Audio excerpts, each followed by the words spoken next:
Artificial sweeteners and dieting.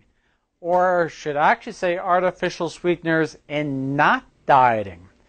Researchers wanted to take a look at basically why artificial sweeteners were not helping people lose weight. It's calorie free, it's not sugar, it should make a difference. And not only on top of that, in some people, artificial sweeteners were helping gain weight. So, the researchers wanted to see what happened in animals.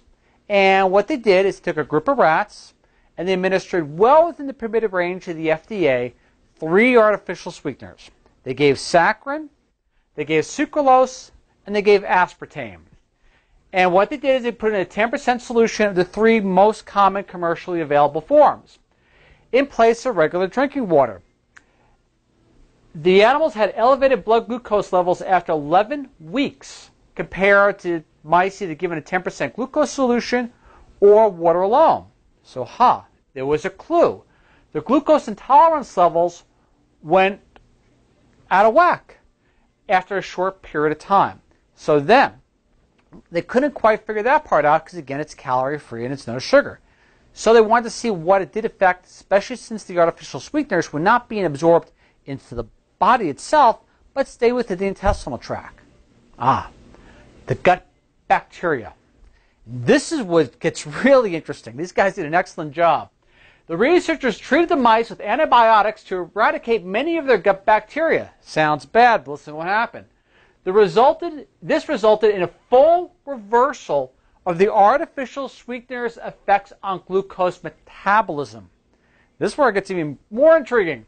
Next, they transferred the microbiota from the mice that consumed the artificial sweetener to germ-free mice, resulting in a complete transmission of the glucose intolerance into the recipient mice. So, the mice they fed the artificial sweeteners to, in this case now we're going to move to saccharin, because saccharin's the one they continued with. They basically said, oh, your system's messed up, let's see what happens. We'll take the gut bacteria and give it to mice which haven't been exposed to artificial sweeteners. Well, the mice that got the gut bacteria from the ones that had the glucose intolerance from consuming saccharin end up developing the exact same glucose intolerance. There was a key. All right, so after they transferred that gut bacteria and found out, well, the glucose intolerance went along with it, they decided to use human volunteers. Now, within the permitted amount of the FDA, they gave these human volunteers artificial sweeteners for just 1 week. These were volunteers who were not accustomed to consuming artificial sweeteners at all. So they had a nice base control. Guess what happened? After 7 days, the findings showed that many, but not all of the volunteers had begun to develop glucose intolerance after just 1 week. 1 week. 1 week of artificial sweetener consumption. How did that happen? Just 1 week. What the heck? Well, this is what they speculated after looking at all the things, how basically artificial sweeteners affected the body through the gut bacteria.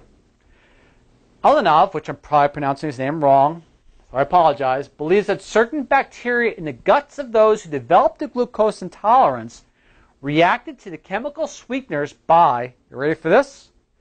Secreting substances that then provoked an inflammatory response similar to a sugar overdose, promoting changes in the body's ability to utilize sugar, henceforth developing glucose intolerance.